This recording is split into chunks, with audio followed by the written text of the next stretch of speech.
Hello, everybody. My name is Stephen Frost, and welcome to the 8th instalment of our online seminar series called Getting Through the Crisis Together, Asian Dialogues on Sustainability in the Textile and Garment Industry. This 8th dialogue is brought to you, as always, by GIZ Fabric, but also for today's dialogue, also brought in partnership to you by the ILO's Decent Work in Garment Supply Chains Asia project. And representatives from both organisations will join us for some welcoming remarks in a moment. Our topic today is how social dialogue can help us get through the crisis together. And to discuss this, we have representatives from a trade union in Myanmar, a German brand, an Indonesian and Bangladesh factory. So we're all over the place today, and I'll introduce our four guests in greater detail as I start our conversation with them. But to get proceedings underway, I'd like to call upon Alexandra Benz. Alexandra is the coordinator of regional cooperation for GIZ Fabric. GIZ Fabric is fostering and advancing sustainable business and responsible industrial practices in the clothing industry in Asia. Over to you, Alexandra. Thank you very much, Stephen, and good afternoon from China. My name is Alexandra Behns, and I would like to welcome you all on behalf of GIZ, the German Agency for International Cooperation and Development, and in particular on behalf of our Fabric project. Fabric is a regional project that GIZ implements on behalf of the BMZ, the German Ministry for Economic Cooperation and Development. We are working in 6 countries in Asia, in Bangladesh, Pakistan, Cambodia, Myanmar, Vietnam, and China. And we foster regional collaboration to promote sustainability in the textile and garment industry in Asia. So what does it mean? We are all about connecting people, facilitating the transfer of knowledge, and sharing good practices. And we do that working on the regional level, also at the national levels in the countries. And we also implement in factories in some of the project countries. And I will mention a bit more about that in just a minute. On the regional level, one of our key partners is the STAR network of 9 regional producer associations, and I'm very glad to see some of them on our participant list today and would like to extend a very warm welcome to the STAR network members. Also on the regional level, Fabric has been implementing a conference series called the Asian Dialogues for Sustainability for many years now. And based on the experiences with this conference series and also in response to COVID-19, we decided to start this online seminar series, as Stephen said, called Getting Through the Crisis Together. And in total, we're planning maybe 12 online seminars. Today is already the 8th seminar, and each session will look at different aspects of the COVID-19 pandemic's impact on textile and garment production in Asia.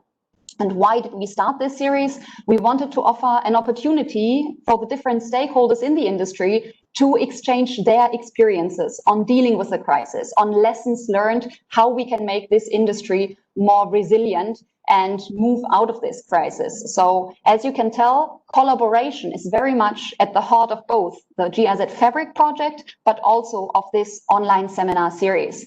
And since, as I mentioned, we are very much about connecting initiatives and fostering partnerships, I'm very glad that for today's online seminar, we are collaborating once more with the ILO's regional project on decent work in the garment sector, supply chains in Asia.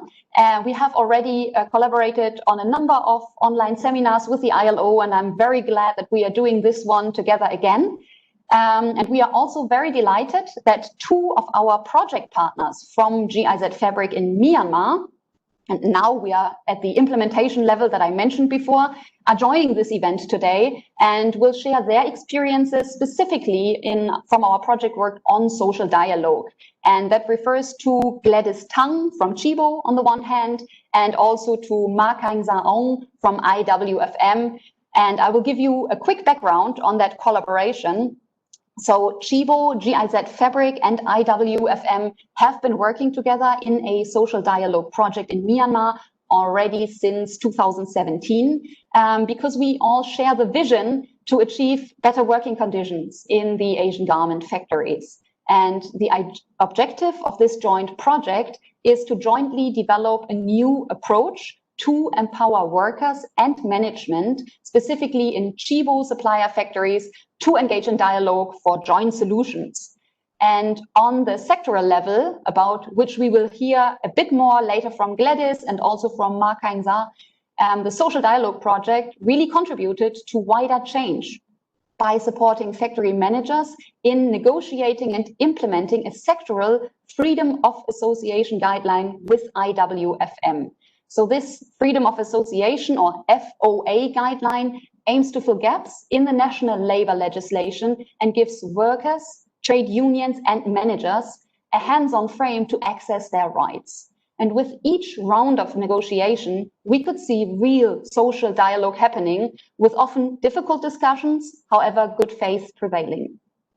I personally would like to congratulate the successful process of the guideline as a key tool to achieve more stable industrial relations in Myanmar. And I'm also looking forward to learning more today about how this negotiation platform actually served as a basis to establish brand, employer, trade union dialogue to work towards protecting factories and workers from the worst impacts of the COVID-19 pandemic in Myanmar's garment and footwear industry. I'm also very much looking forward to hearing more from Apindo in Indonesia and Hop Lun in Bangladesh. And I'm very glad that we found 3 good practice cases from the region. As I mentioned, one from Myanmar, one from Indonesia, and one from Bangladesh, and representatives who agreed to speak on our online seminar. And therefore, I would like already to extend a very warm welcome to our 4 speakers, and thank you very much for making the time on your busy schedules. And I'm very much looking forward to this seminar and hearing more from you. And with that, I would now like to hand over to my colleague, John Richot, from ILO's Decent Work in the Garment Sector Supply Chains in Asia project. John is a specialist on social dialogue and labor administration from the ILO team in Bangkok, and he will give us a short thematic introduction right now. Thank you, everybody, for joining us today, and over to you, John. Thank you very much, Alexandra, and thank you to the organizers, participants, and panelists for sharing your valuable time and experiences. As you can see, my name is John Richot. I'm a labor relations specialist currently based in the ILO team in Bangkok. I have been working on issues of social dialogue, labor relations, and dispute resolution in Southeast Asia since around 2005.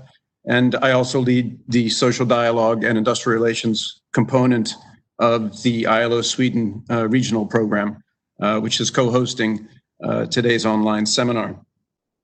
As was mentioned previously, this is the 8th event in the virtual series, Asian Dialogues on Sustainability, and the 3rd to be jointly convened with the ILO as part of a growing portfolio of collaboration in the garment sector between our 2 agencies.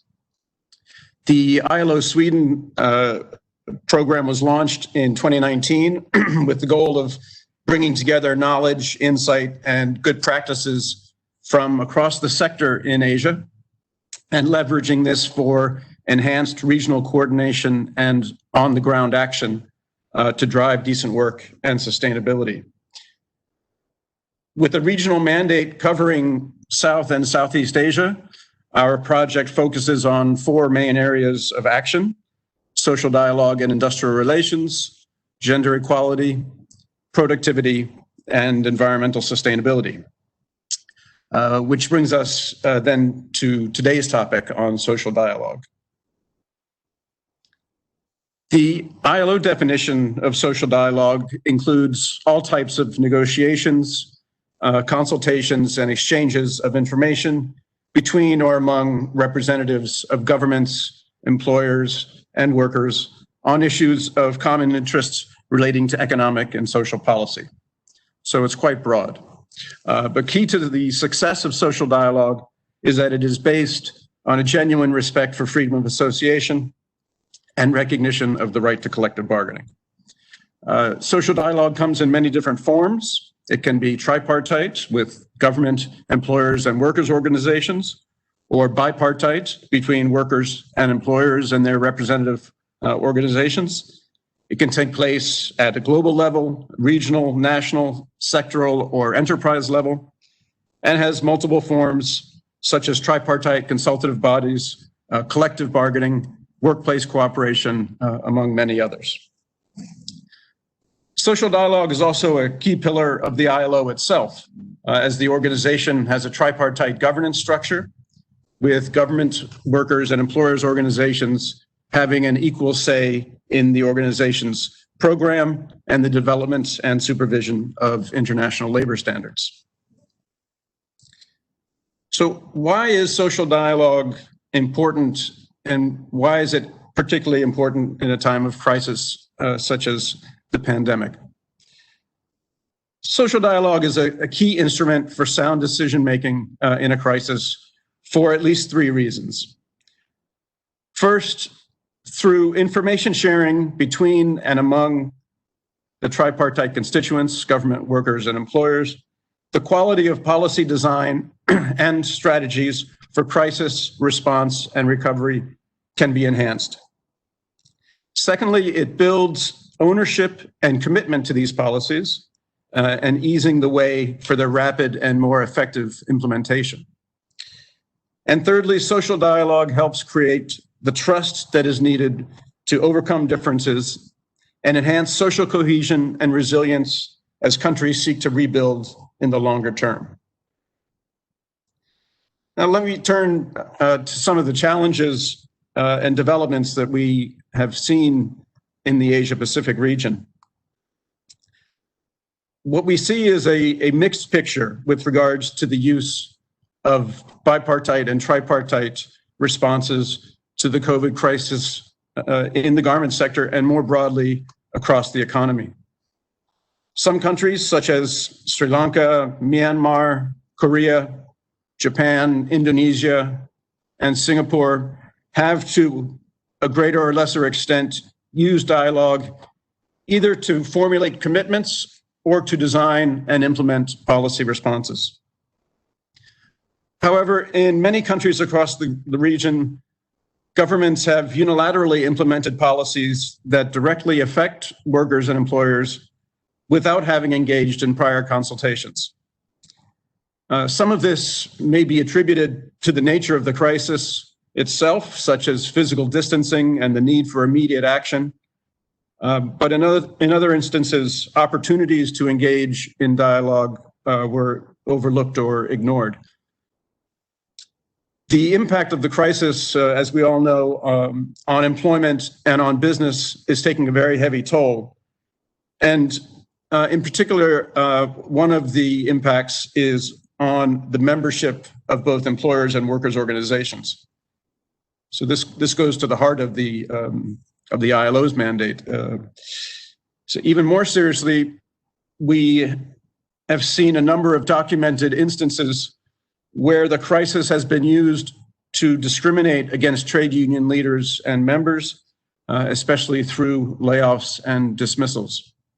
And this is, of course, having a disproportionate impact on trade unions across the region.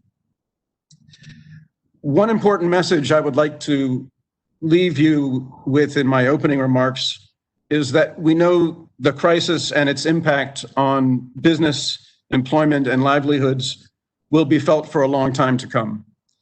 So there remains plenty of opportunity for governments, workers, and employers organizations to engage with one another, to continue to develop and implement the policy responses that will be required in the future.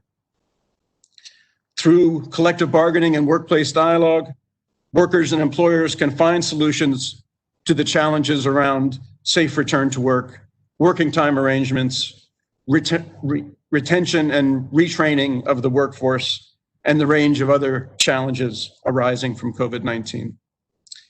In today's panel, we will hear some innovative and interesting examples of how business and unions are working together to address these very challenges.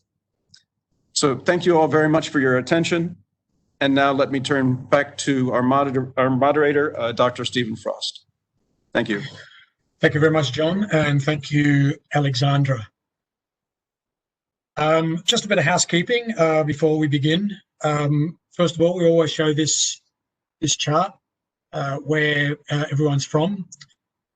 There's a lot more people here from ASEAN countries today than normal, but otherwise split between people in Asia and people from Europe and a few others from elsewhere. And you can see there where most of you are from: development agencies, brands, civil society, etc. Just a bit more housekeeping. So the first sort of housekeeping thing is all your mics are muted. That's our diplomatic way of saying that you can't speak, but you can put your questions in the chat box. So if you want to do that, by all means, just use the chat box as you can see on the screen here. And if you do have a question to a specific speaker, please indicate which speaker you are asking the question for. Today's session will be recorded and we will share a link with participants afterwards. I will try to integrate questions into the discussion I have with the 4 guests, but if I don't cover all of them, I'm sure I won't be able to, then I will come back at Q&A. I've just noticed someone in the chat box said mostly the Americans are sleeping. Okay, I think that's it's not a lack of interest, it's just that they're sleeping. Yes, correct. All right, we'll have an exit poll at the end, and so please stay for that, and I'll tell you when that opens. That feedback is important to us, so if you can stay around for that, that would be great. All right, that's enough for housekeeping. Let's move on to our guests. The first 2 guests I'm going to speak to as a pair. That's Kang Za and Gladys. And I'll just introduce both of them quickly, and then when I come to the next 2 speakers, I'll introduce them when I get to them. So Ms. Kang Za Aung is President of the Industrial Workers Federation of Myanmar. She's also the Treasurer of the Confederation of Trade Unions, Myanmar. She left school at 16, went to work in a garment factory, then completed a bachelor's degree in economics by distance education. She's been involved in trade union movements since 2007, has played a key role in negotiating Myanmar's Freedom of Association guideline. That's something that Alexandra mentioned in her welcoming intro remarks. The FOA guideline, and we'll come back and talk about that when we talk to the 2 guests. Kang Za has previously been a guest on our online seminars, and she was here way back in late April for our very first one. Joining her is Ms. Gladys Tang. Gladys is the Senior Sustainability Manager for Chibo Merchandising Hong Kong. Gladys has been working on human rights and social compliance for around 15 years, starting out in that role with Ann Taylor sourcing Far East in 2004, and then similar kinds of roles with Eddie Bauer and Warnaco Global Sourcing. She's been the Senior Sustainability Manager for Chibo since 2014, and in this position, importantly for today, has been overseeing the WE program, the WE program, Chibo's own program in Asia, which was initially developed together with GIZ, our host. The WE program's goal, one of the main goals, is to facilitate dialogue in Chibo's supplier factories. And in this capacity, Gladys supported the involvement of Chibo suppliers in the negotiation of the Freedom of Association guidelines in Myanmar. So this is why we have Gladys and Kang Za talking together. I'm going to begin with Gladys to hear the brand perspective, and then I'll get some views from Kang Za. So over to you, Gladys. Let me start off with a kind of broad question and ask you, why is the Freedom of Association guideline in Myanmar important to Chibo, a retailer from Germany.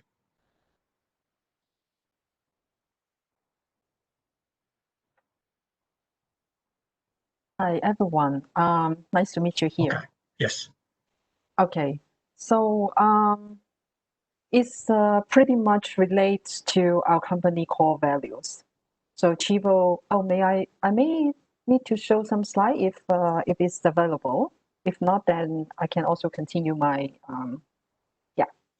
So it relates to our company values. So Chibo is a family-owned business company based in Germany. Today, not only offers coffee specialties, but also non-food range and services.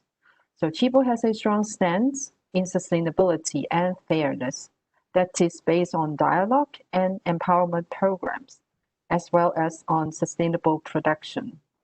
So Social Dialogue Project in Myanmar is one of our human rights program in our sourcing countries. So may I have the next slide, please? So why this FOA guideline in Myanmar is important to Chibo? So with Chibo, with the strong stance of sustainability and fairness, so we aligned with our sourcing strategy based on a due diligence approach. So we carry out the holding, auditing, empowering workers through the V program. So in Myanmar, we have the Social Dialogue Program partner with GIZ and collaborate to promote the right to organize and bargain collectively with our GFA Global Framework Agreement for sector-wide change. Showing respect for freedom of association and having the right tool to do so is essential for the future of Myanmar as our production location. We want to support this actively as Myanmar's human rights record is in the focus of the international community. So it is important to improve the human rights situation in Myanmar, which includes labor and union rights. So may I have the next slide, please? So as Alexandra mentioned earlier in the beginning, Chibo and GIZ had a history to partner with each other. So we share the same vision about social dialogue. And for Chibo, we also need a program on the ground to implement our commitments. So that's how we start the social dialogue program in Myanmar. So from the slide, you can see some layout, how we start, how we combine, how the involvement of the trade unions in the process. So what I'm going to do is not going to walk you through what's happened in the program, for the slides, but it is for your background information. So I would like to share why Chibo want to have this social dialogue program in the country. So Chibo strongly believes the social dialogue is an effective and sustainable way to improve the human rights condition of the industry. So by involving different key stakeholder voices to discuss the topic that matters to them, not matters to Chibo. So we learn from our experience, from the code of conduct and monitoring approach that to improve the human rights condition of industry, we need the real implementation in the factory and a sustainable engagement from management and workers. For the workers' voices to be integrated on a permanent level, implementing the FOA and the right to bargain collectively is essential. So building up legitimate workers' representation, if this is the workers' choice through unions, is key to achieve lasting improvements. So that's how Chibo and GIZ start the dialogue program. Right. So what kind of support do you give suppliers on the ground for this level of dialogue? I mean, what kind of things are you doing in the factories to foster a sense of social dialogue? So the fundamental element we see is to building trust and to have the management and the workers and their representative to understand by talking through what they think is a start.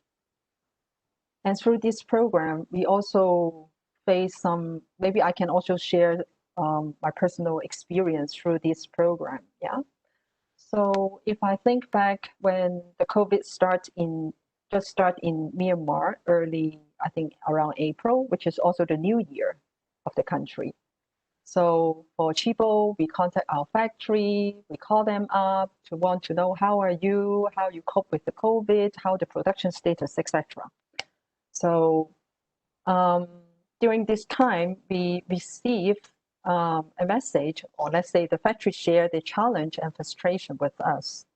So at the moment, they frustrated about the unclear and short notice from the government. They don't know how to react. And at the same time, they are facing some orders, challenges from different buyers. So they share this challenge with us. So for us, we hear what they tell us and we give them time and we trust them. They are able to do that. So we give them some advice. How about you discuss your challenge with your workers? And you have the worker representative. And in Myanmar, we call WCC, the Workers Committee members. They discuss with them. And at the end, they find out a joint solution. So this is how they share how dialogue or conversation among themselves to solve the problem. Yeah, right.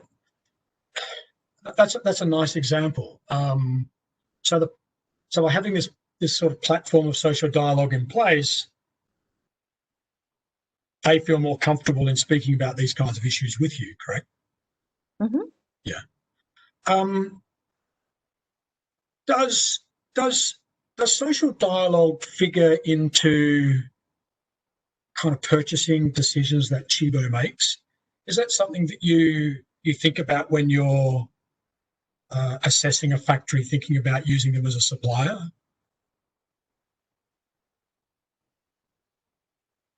You mean selecting factory? Yeah. So when you and you're doing sort of pre-approval for factories, is social dialogue something that you take into consideration? Well, that is in the progress, mean not in the first gate, but on the second gate. Right. Yeah. Okay. Thank you very much, Gladys. I'm gonna jump to Kaingza. I don't see any questions at the moment that I can throw at you, but I'm going to come back to you during the Q&A session. Okay. So now I'd like to hear from Kaingza. Kaingza, you would have heard Alexandra mention the Freedom of Association guidelines earlier. I'd like to ask you a broad question. How is the FOA guideline a good example of social dialogue? Is Kaingza there? Yes. Yes. Okay. Yes, the FOA guideline is a good example of the effective social dialogue.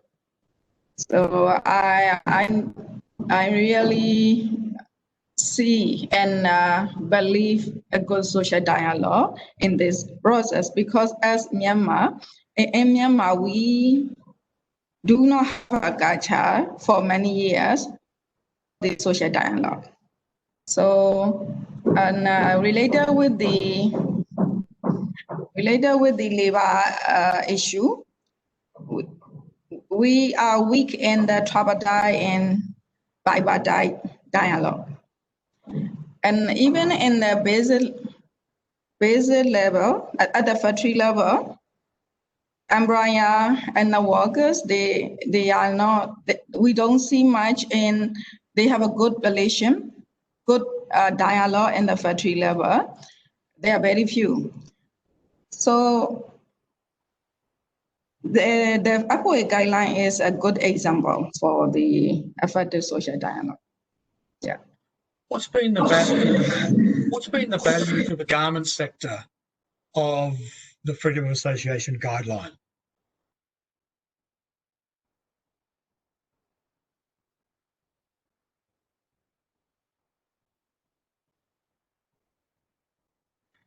Kaingza, you're on mute. Can you? Yes. Hello, can you repeat Yes. your question again? Yeah, sorry, you're on mute. So Yeah. what's the value to the garment sector as a whole of the Freedom of Association guideline?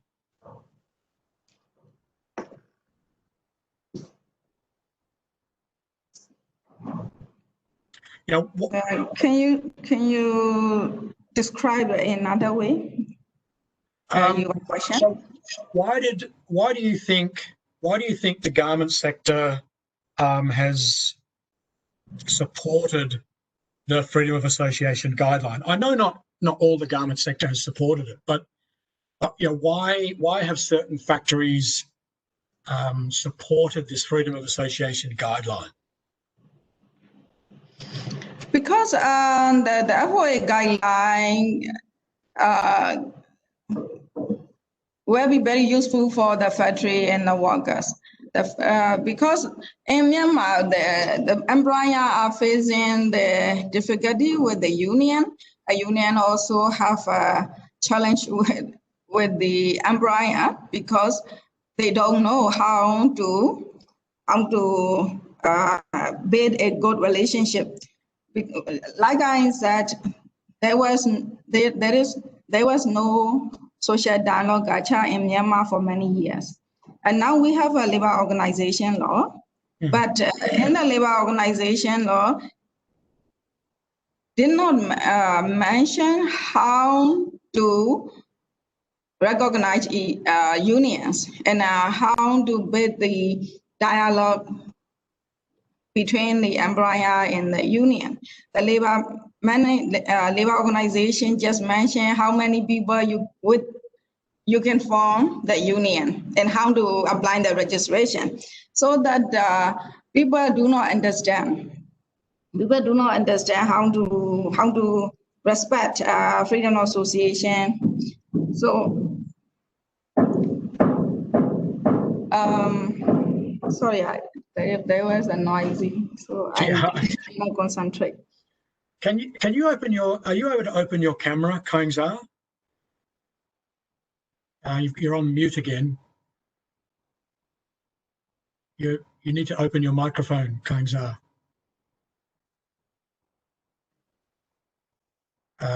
Okay, it's off again. Hello. And it's on. Can you open your camera? Yeah, okay, now we can see you. Okay.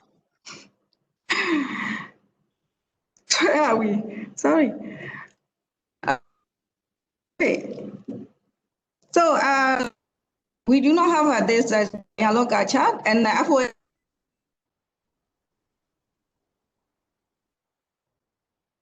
have a good relationship.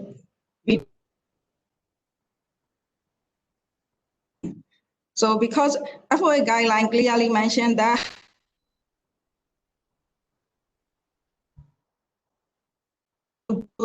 a meeting, after meeting what they should do, so that it is very the union.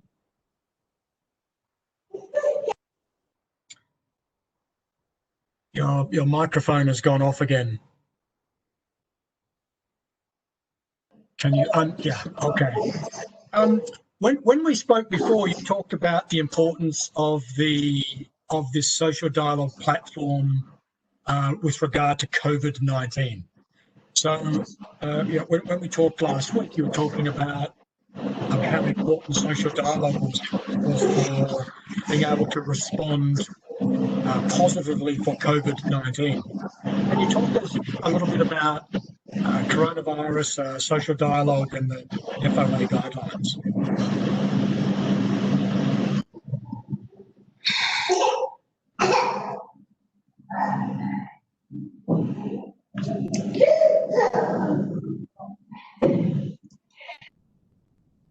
We are facing a very difficult situation with the pandemic, and during that time there are many disputes in the other manufacturing, especially layoff cases and dismissed cases, factory closure. So in many cases we see there are violation of freedom of association. You get that too. And also the workout rights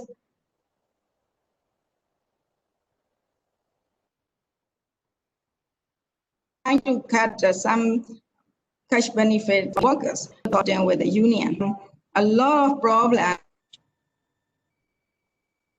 that industry. So if we go in this way, country where we suffer because the cases increase more and more. There we have a many cases on violation of freedom of association, so that case can be used on the country. Country is violation the worker rights, so we may face the economic sanction like before, and our people also will lose job. So that how we can work together in implementation of freedom of association will help to improve the situation. Right. Gladys, can I come back to you? Because I've got a question here from the chat box. Abdul Mansour Azad has asked you, how, as a brand, so how does Chibo evaluate the practice of social dialogue in a sourcing factory? This is for Gladys Kainzar. Gladys, are you there? Yes, I'm here. Yeah. So, did you catch the question? Yes. Yeah. So thank you for the questions. And so first of all, the social dialogue is not a tool for Chibo to evaluate.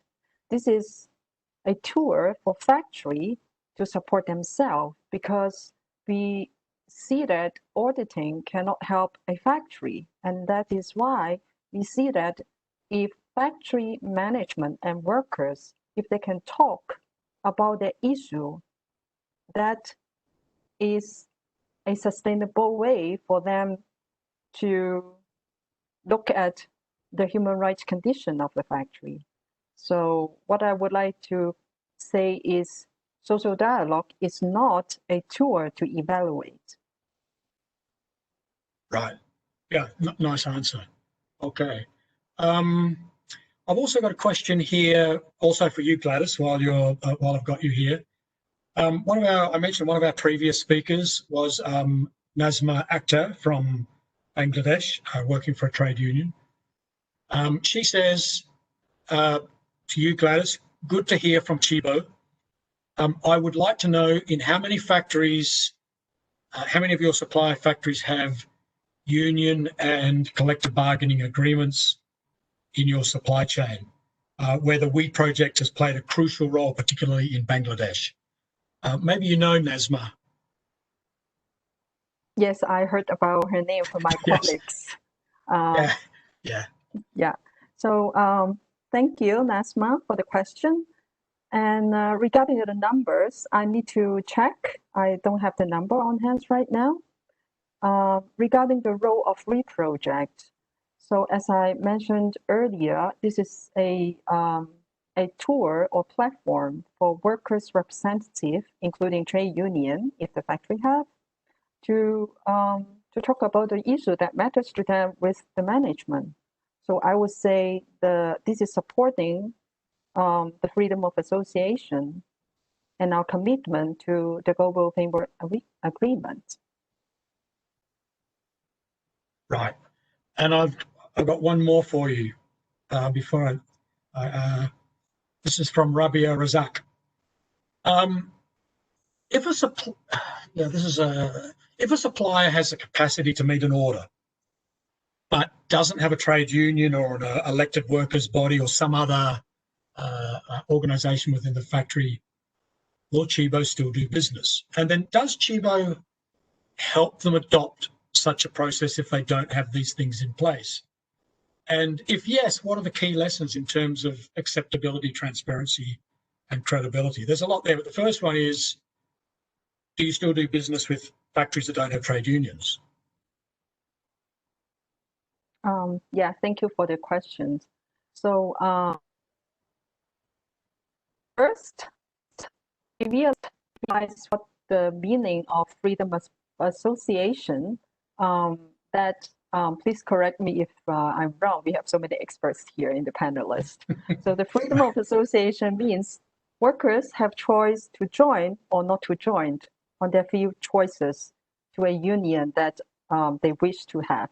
So that means we do not impose anything to anyone to do anything. So this is all their free choices. Yeah, so maybe right. Kamsa, can you step in to help me regarding this? I think you have better definition maybe regarding freedom of association. Oh, no, let's not get the ILO in here with a technical definition just yet. They can come back at the end if they really want to. Okay. Kaingsar, I've got a question for you before I move on to Mr. Suryadi from Indonesia. Kaingsar, this is from Sothirak from Cambodia. And the question is, how would you describe your relationship with the government and or with factory management? Kaingsar.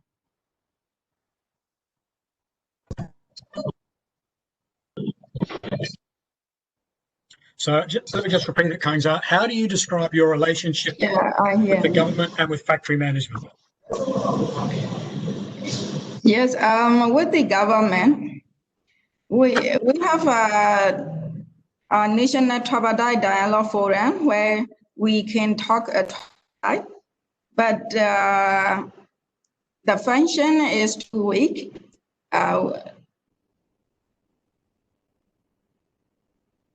Can submit our thought with the employer and government, but government decide whatever they want to do.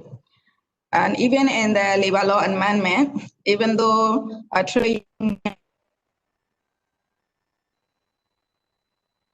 explain the National Convention, and that's why we want to amend the law in line with the ILO Convention 7, but include in the draft in extent. So we have very difficult relations right now. There is a chance we can meet with the government. And then with the employer,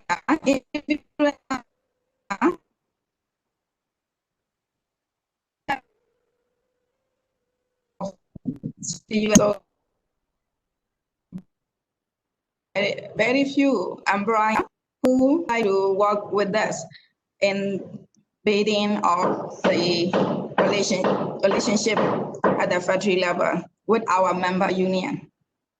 Because in Myanmar, they see many strike. The employers see many strike, and when they see the strike, the case, they see our people and the strike action.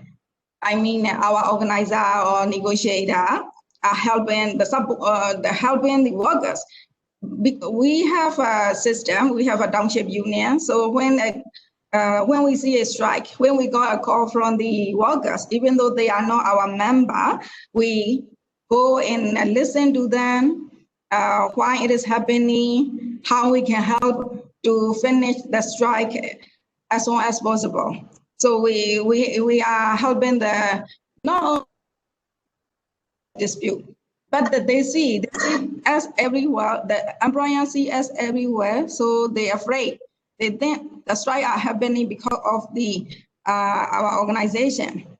But after negotiation and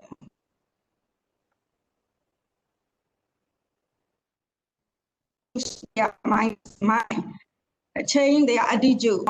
So they come to visit their factory, and they request to involve in the negotiation at the factory level when they need. Yes. Okay, thanks very much, Kaingsar. That's a very interesting answer. I'm going to now move on to our next guest, our third guest, Mr. Suryada Sasmita. Mr. Suryada is the owner of a factory, PT Indonesia Wakol, in Bogor. which until COVID-19 specialised in women's undergarments. He is also the Vice Chairman of the Employers Association of Indonesia, which is more commonly known as APindo. He recently supported the brokering of a new joint commitment with garment, footwear, trade union federations in Indonesia, along with APindo, API and APRISINDO, amidst COVID-19, a new agreement designed to protect business as well as safety and welfare of workers in the export-oriented garment and footwear sectors in Indonesia. I should just point out as an aside that Mr. Suryadi has worked with another former guest on this series, Eli Siliban, who is the president of the Confederation of Indonesian Trade Unions, or the KSBSI. She was a guest in our 5th dialogue on making gender equality a reality. So welcome to Mr. Suryadi. Are you there?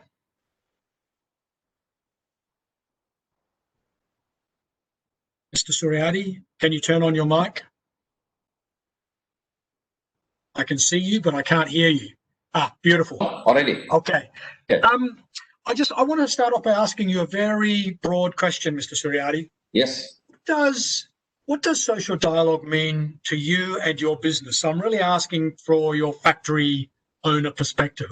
And what does social dialogue look like on the factory floor? So if I come into your factory, what would I see that would tell me that there's a good social dialogue in place in your factory?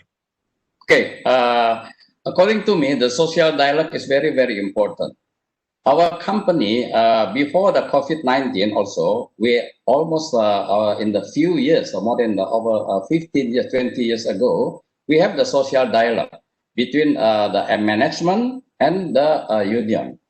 Why the social dialogue for us is very important? Because we can improve the communication. This is the, in Indonesia, I'm learning some problem come from the miscommunication. That's why the social dialogue for me, we want to put this, the improving communication every month. The second is the how to make the commitment of to make the motivation to achieve the goal of the company target. Otherwise, if without social dialogue, the employees doesn't know what is their goal, what is our company goal, what is the target. So we have to open everything. And then also we have to build the harmonized relationship, because in Indonesian people especially, the most important is if you know each other, you trust each other, you believe each other, it's more easy to solve all the problem. This is this comes back to the concept of gotong royong, right? Gotong royong, right. This is gotong royong. This is Indonesia gotong royong. Yeah. And also, by doing the social dialogue, then we can make it the CBA, the collective bargaining agreement, with the mutual trust, not the pressure from the company. Right. This is the most important, because in Indonesia, not so many companies have this CBA. That's why now the APindo already just 2 weeks ago we make this agreement with the ELI, the IOA and the ITUC. Can I come back to that in a moment? I want to finish on the agreement, okay? Okay. Can I just bring you back to your factory? Just speaking as a factory, okay. factory owner. Okay. So your factory is nearly 40 years old now, right? 38 years old, is that correct? 38, right? 38, right? And you've had a collective bargaining agreement in place for 15 years. Yes. Is that yes. right? Yeah, right. So what you're talking about, the benefits and the investment, in that. Yes. Can you talk a bit about how that, has that collective bargaining agreement made your factory more resilient during COVID-19? Has that kind of paid off for you in COVID-19? Okay, you want to know what Indonesia Wakol can survive? Yeah, right. COVID-19. Right. Yeah. But this is a very nice story, because this is a very luck for me. Actually, maybe I'm not clever, but luck. Because number one, we can produce modified the product from the underwear to the mask. We are already selling 2 million pieces. This mask in Indonesia from the Indonesia Waco. Number one. Number two, we can still export to until this December, because we already made this the contract 6 months ago or 1 year ago. So our export still can doing very punctual. Second is that we modified this one, the mask. Number three, we can reduce all the expenses. For example, the entertainment, traveling, and then and also the unexpected the cost. That's why our factory now still can running. We never the PHK, we not lay off this because we are thinking we still we produce this now. Usually our stock, the normal stock is only 6 to 7 months, but now our stock is 24 months, because I don't want to lay off the employee. But this is very lucky. When we have this big stock, now after open the market, we put all our stock in the store. We have about 400 stores in Indonesia, and then the customer, because they already boring in the house, they some now coming to the shop. But they see our many product, our new product, and our the basic product. Then our sale is very good. Only 3 months we have this problem: March, April, and May. In June, I already have about the 50% compared to the last year. Yeah. That's very interesting. Yeah, and then one more thing. The most important is that we are doing the online business. We expand the online e-commerce business. The increase is 400%. This is amazing. I think online business is a topic of itself. I'm really fascinated by this factories starting to sell online. It's very creative, it's very innovative, and I see it as part of the future. I see a lot of this in China, particularly at the moment. But in Indonesia, actually, the online business, if you maintain same as the before, you're not the creative, means the result maybe only 2 times. Why we can the 4 times? Because some of the offline people, we transfer to the online this one. So means that we work 24 hours. And then we keep all the stock in all the e-commerce business. I put more stock. That's why the customer like to buy this from the online. Thank you. I want to now come back to the question that you started answering before. I've just seen one of my colleagues telling me that Ellie is is attending the webinar. Hello, Ellie. So I just want to come back to this question, sort of an industry question, right? As from the perspective of your APINDO vice chairmanship. This agreement for business and workers. Can you tell us about how you think it will strengthen social dialogue and how you think it might change things on the ground? So how does it strengthen it, and what will it change? I think I'm very lucky because Ellie is the person who really the very fair, the win-win minded. Some, of course, some union is not like that, but some is very good. So I'm very lucky we have this Ellie. Ellie always say to all the staff in my factory, means during the pandemic you have to work more better than before, more aggressive, to be the ownership, and then also the make the good strategy. So during this pandemic, Ellie staff more often come to my factory to social dialogue to solve the problem. They always ask me, "What is your problem? Let's sit down, let's talk." That's why that's why I said social dialogue is very important, especially during this pandemic, because. I'm sorry to cut you off there. I'm really trying to keep us in time here. But I've just got a question, Mr. Suryadi. Yes. This is from Bev Hall.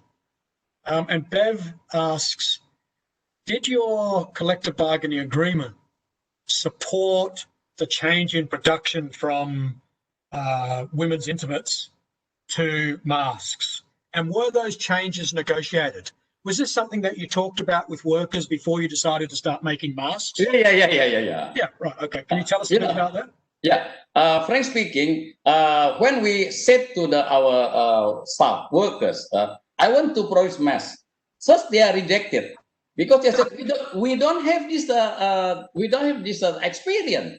Maybe looking or maybe the efficiency. I said, don't worry about the efficiency. Yeah, because our company during the pandemic is not profit oriented. It's the how to keep. Yeah, you are working, and then we start by day by day. The first month, the efficiency is only the 50%, but the second month 75%. The third month now already 100%. Now they're happy. They can produce the mask. It's not easy to persuade them because when they don't hit the target, because they don't get this the incentive. Because we give the incentive if they hit the target. That's why, maybe I don't get any incentive, something like that. But yeah. But however, this is the solution. I said to keep all the people, we also can survive. We also can survive. This is one of the solutions. I've got a question here from Chen Yan Liu. I know Chen Yan for very many years. Chen Yan is asking Mr. Suryadi, what challenges did you have in developing social dialogue? Did you get it right at the beginning? Were you successful at the beginning, or what challenges did you face? Did you make any mistakes? Did you, about the beginning? How did it work? I think, of course, when starting, so many mistakes. Because the problem for the social dialogue, is sometimes this one the gap between the employee and the owners, the understanding, But we have to be patient. We have to repeat many times. Sometimes we have to explain one by one because the workers, they are only thinking, I want to get the big salary, I want to get the high salary, I want to get it, but day by day, we have to explain who paid your salary. Your salary you pay is yourself, not the I pay. It means if your productivity is high, you can get more. So I met this one. This is the Japanese culture.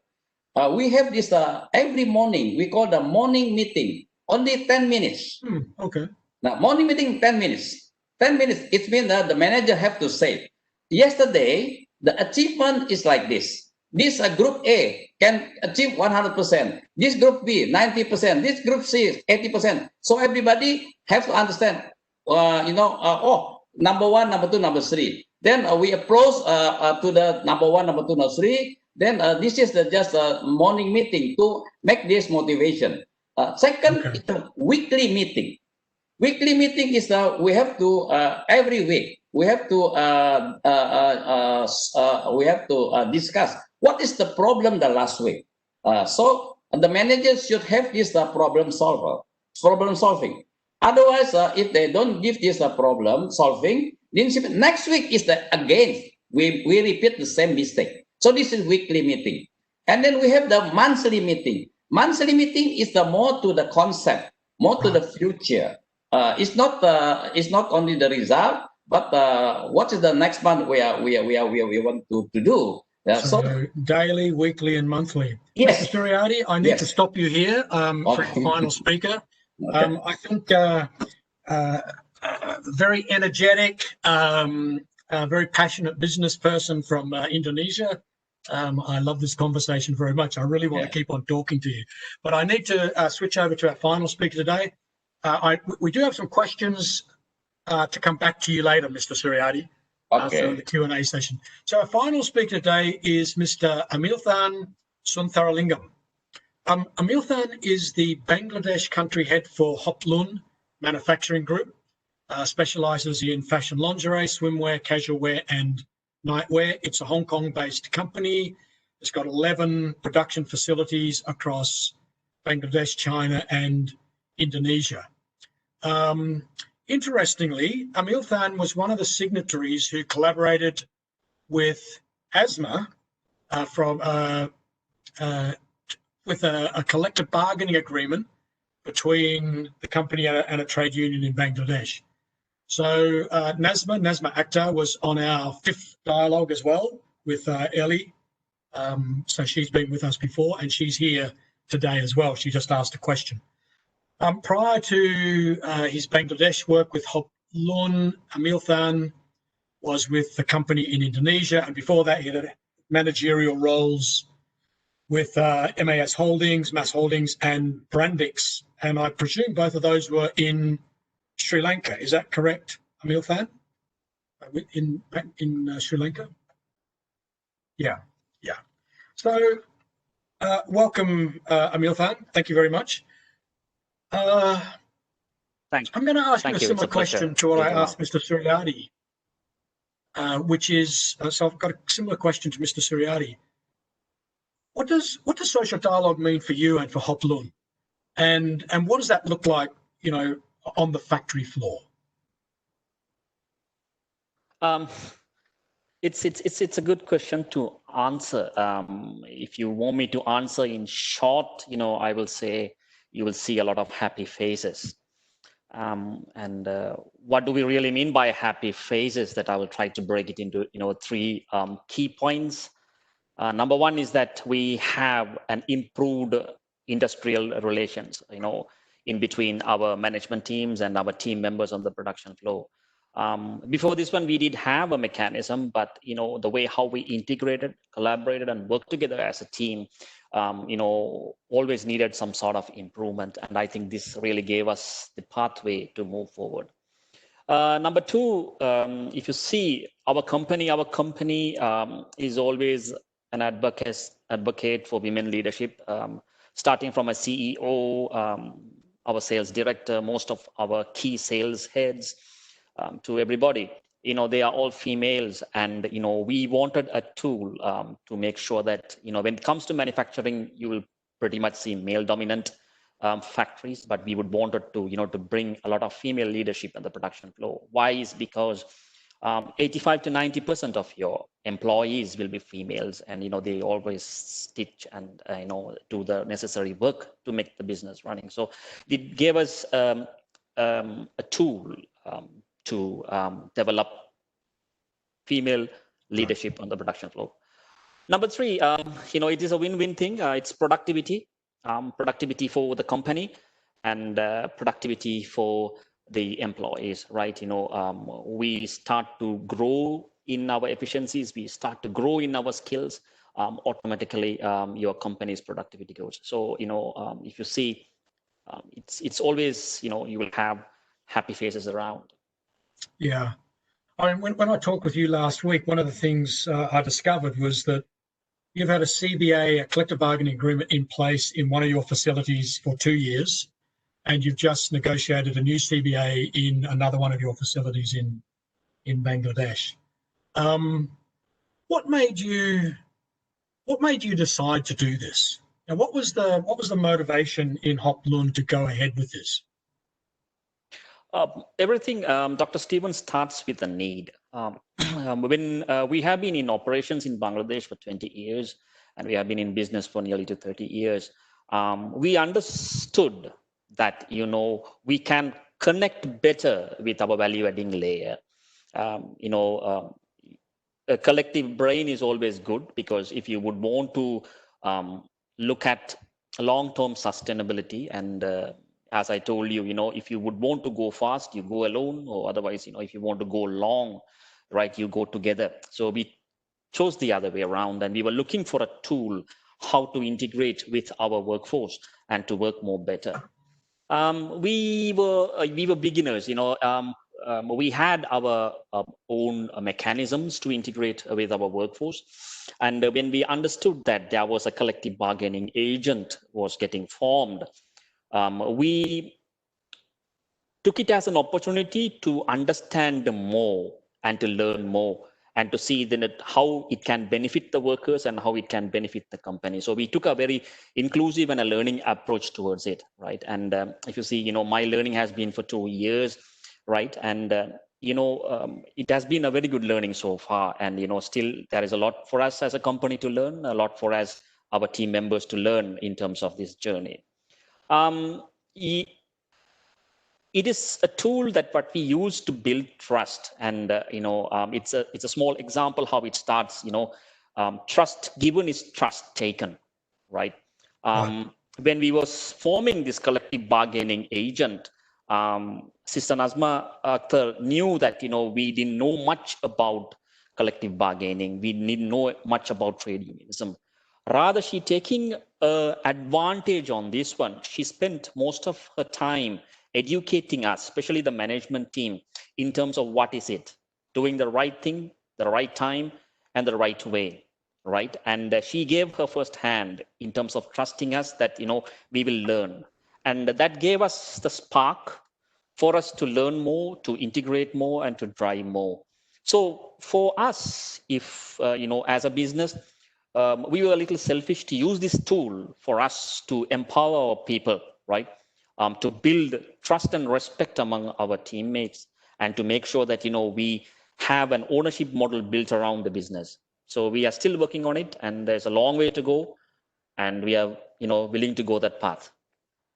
That's so interesting. I'm going to ask you one more question. I've got many questions for you, but I've only got time to really ask one more question. Then I'm going to open it up for a bit more a broader Q&A. But what advice would you give to other firms that might be interested in what they're hearing here from you and Mr. Suryadi in particular as factory owners or managers? What advice would you give to other garment firms on the or other apparel industry people on the call and don't know how to get started? How do you get started? Listen patiently. Listen to the needs of the value-adding layer. Listen to your employees, right?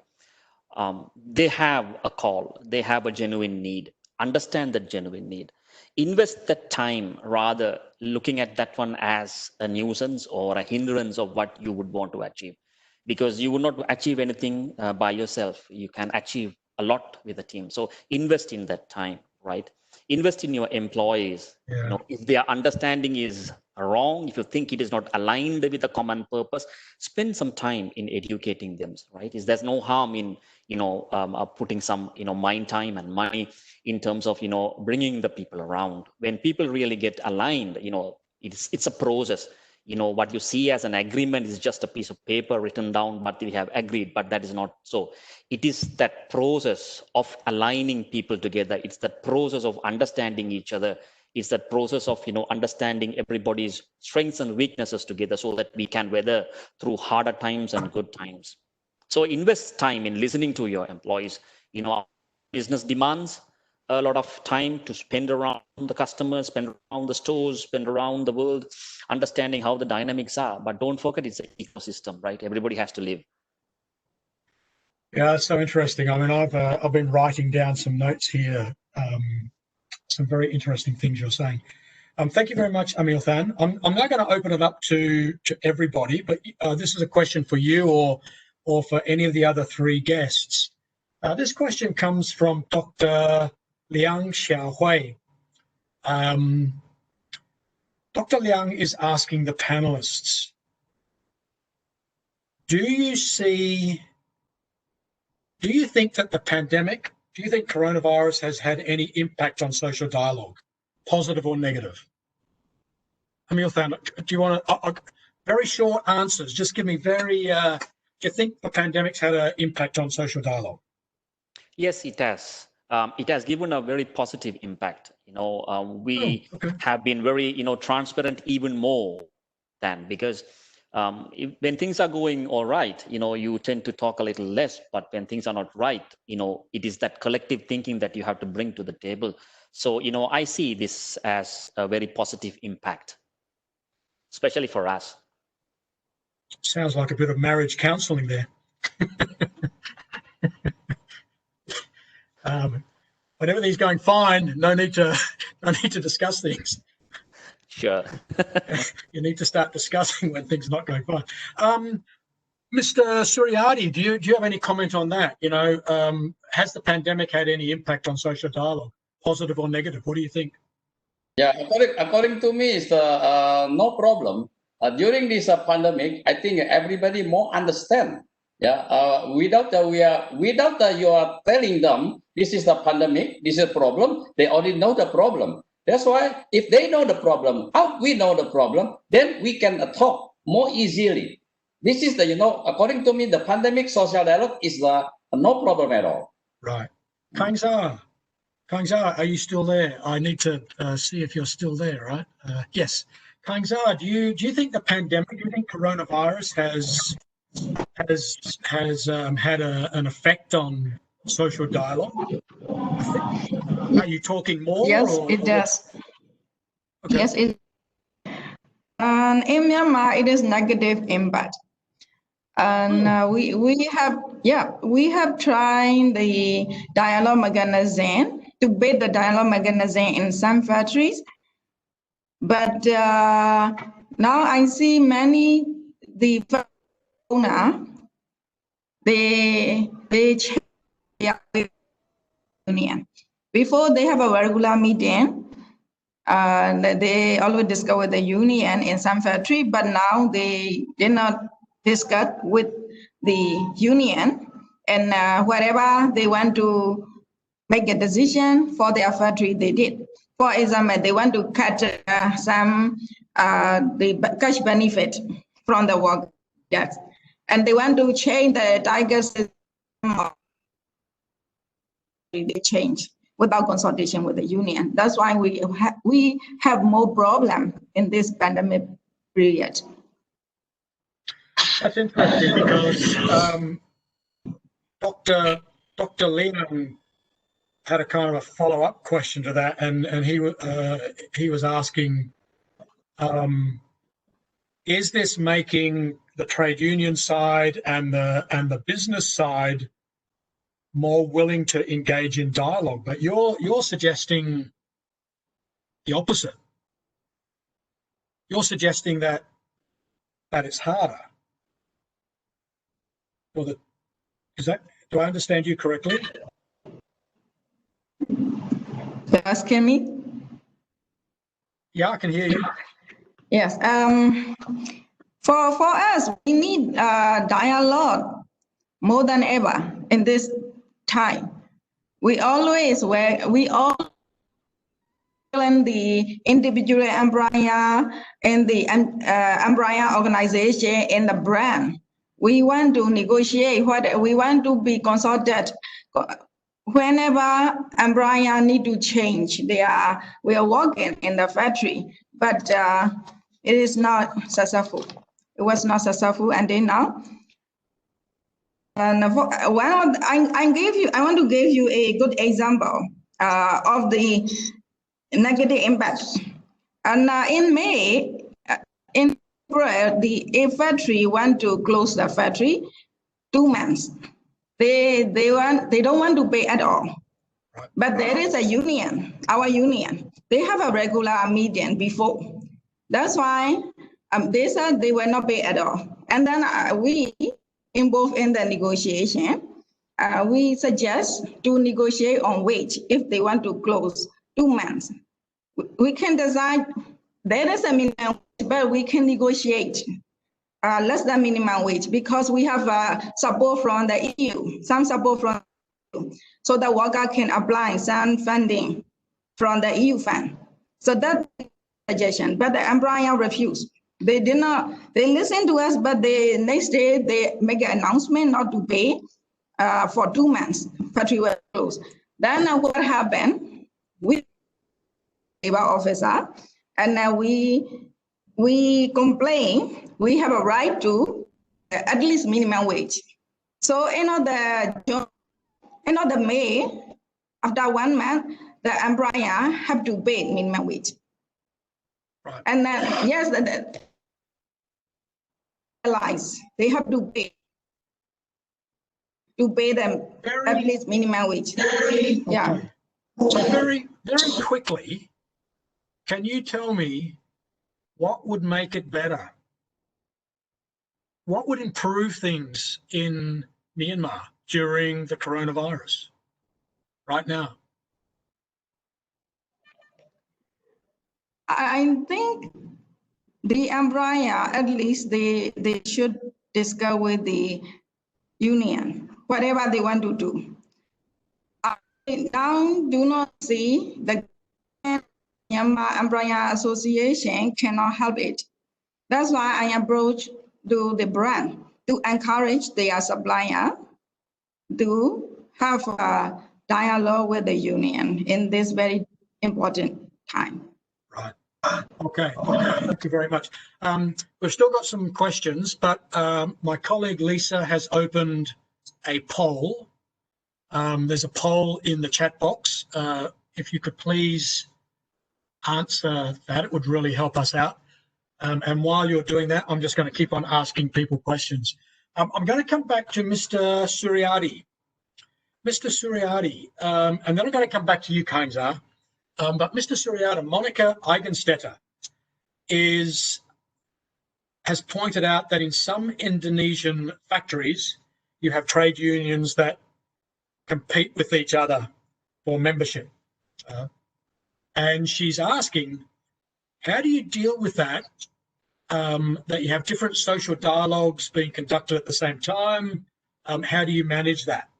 Mr. Suryadi, it's a very Indonesian issue. Mr. Suryadi?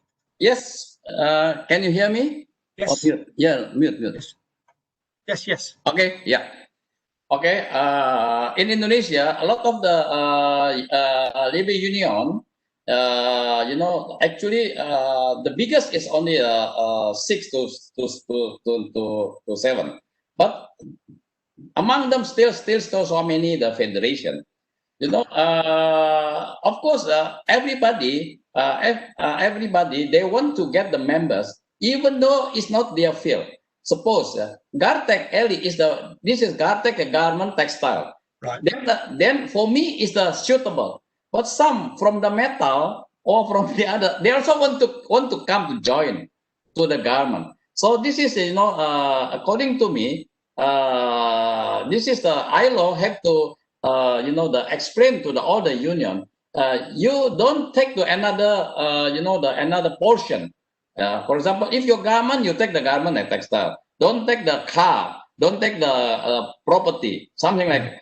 Nowadays they're confusing. We also confusing.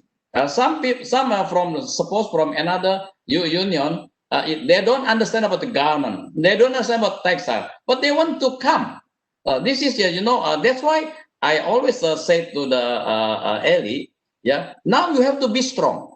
All our members should be your members. Otherwise, if suppose you only take the 30 to 40%, still there another 50 to 60% is not under union. Of course, the other union want to take this balance. That's why the union must be very strong and then explain to all the workers what is the important if you become our members. Frankly speaking, we are the owner. We are very happy if we have the union, because union is the bridge between the owner and to the employee. If I have to talk to the employee, it's one by one. Because my employee, we have the almost 3,800 among all. Yeah, maybe I have no time. You see, that's why I need this union. Understood. Understood. Yeah, I mean it's a complicated situation. I appreciate. It's an interesting question. Kainzar, and maybe Gladys too, right? But the question is to Kainzar. Kainzar, do you think that dialogue was better in the factories that took part in the Freedom of Association guideline development process?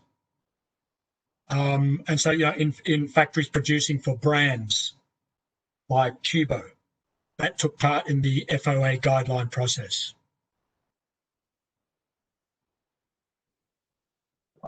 Kainzar? Yep.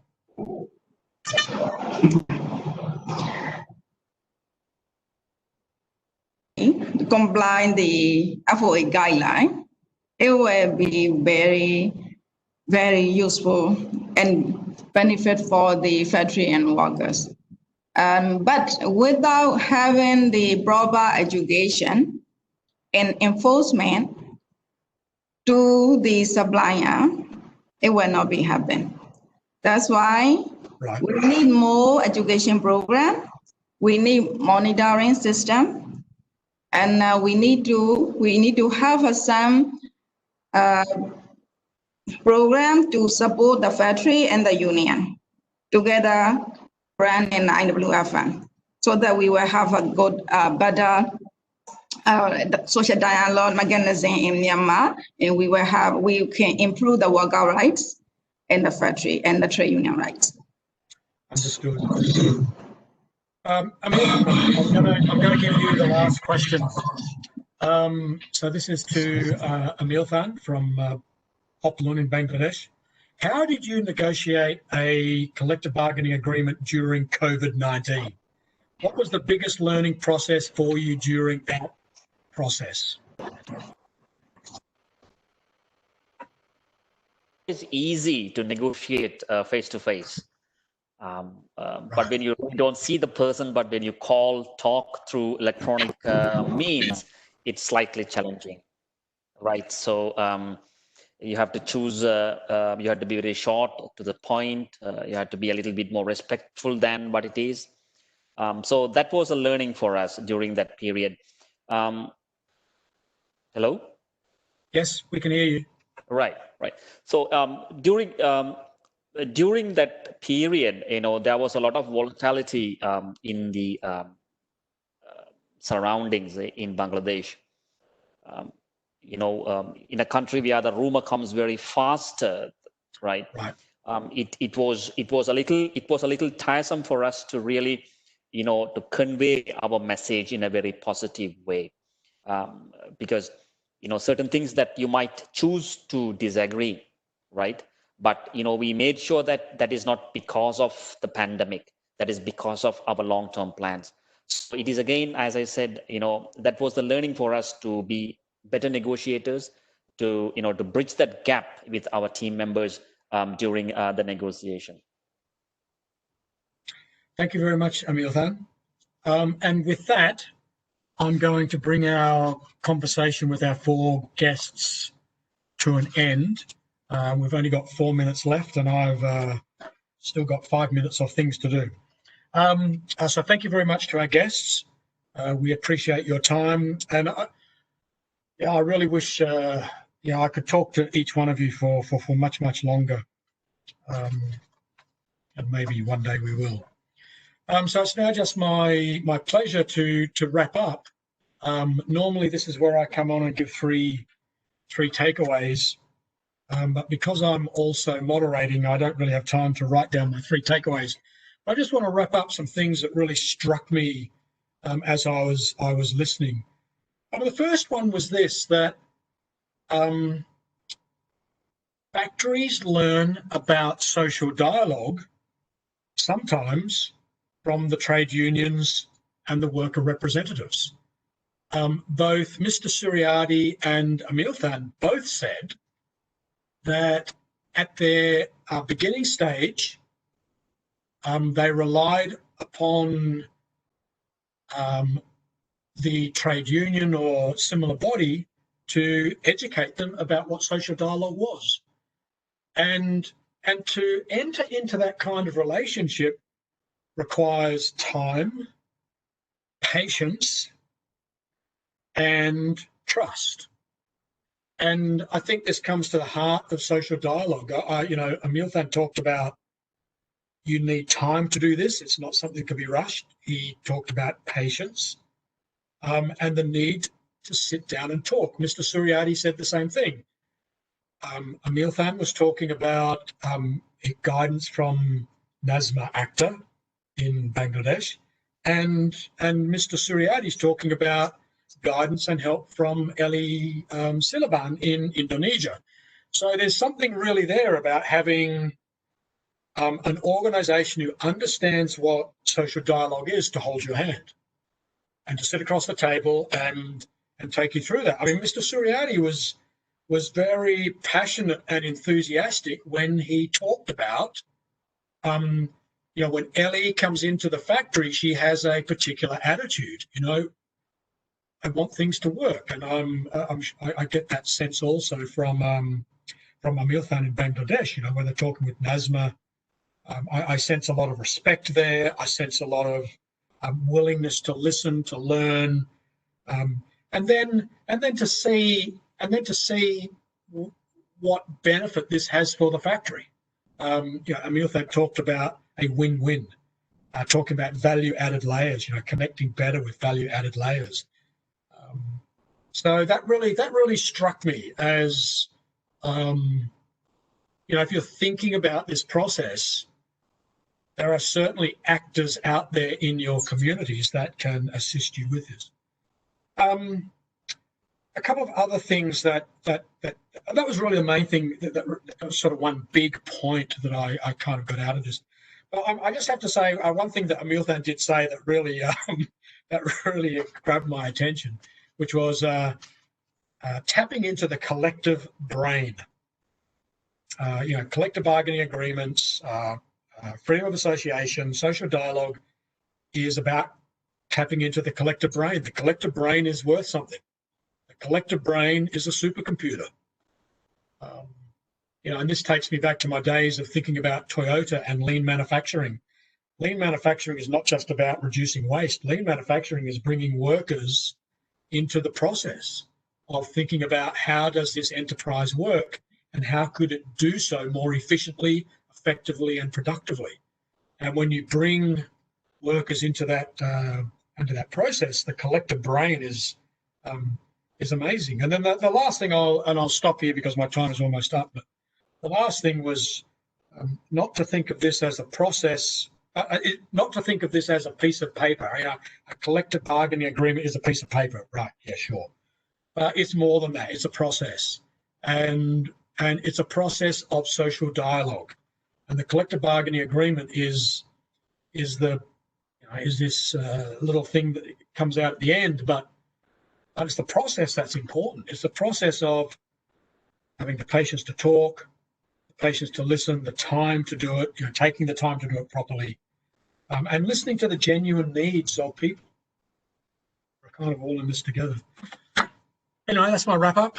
On behalf of the organisers, GIZ Fabric, and the partner for today's dialogue, the ILO's Decent Work in the Garment Supply Chain Asia project, thank you again to our 4 guests, to all of you. Thank you for taking questions. There were a lot more I couldn't deal with. Thank you for your enthusiasm, your insight, and your intelligence. And thank you to all of the people on the call for staying into the end, listening to what I think was a very interesting session. We will see you all next time, and then until then, may good fortune be on your side, no matter what side you are on. Thank you.